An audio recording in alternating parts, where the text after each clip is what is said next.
My name is Susan Brecht. I'm the pastor of the Community Church of Attascadero United Church of Christ.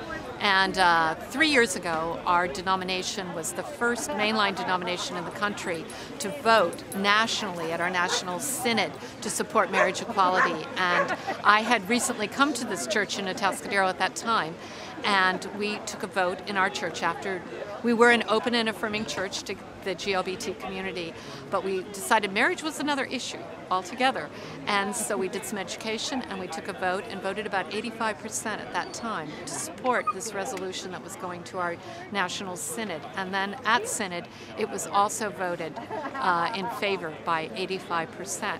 So we have been on the cutting edge of this issue for a long time, and we've been supportive of it. And so as a church, we're out there. We have people working phone banks.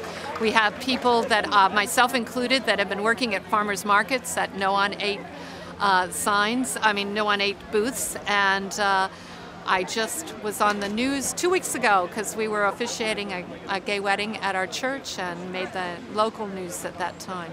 In the UCC, most of us, well, if you stay in the UCC, you have to agree to disagree sometimes. And so that's what we did. There are still a few people that are not totally on board, but the majority is, and the others just sort of say, okay, that's the way it goes. We'll just step back on this one. Okay, so you didn't lose any members. We lost just a couple, but you know, we probably would have lost them anyway because they weren't really happy with the direction that the church was going, because we're very progressive.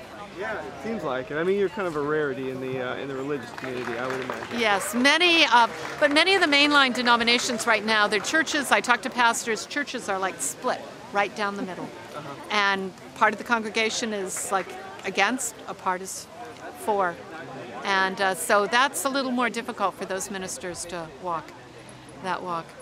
To me, I don't take the Bible literally.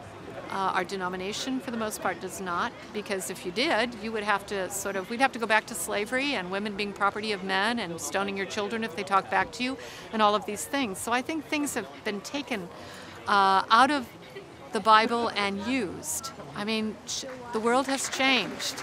And you don't go to the Bible for your medical advice, so why do you go for this? I think God desires for all of us to love each other. That's what Jesus taught us.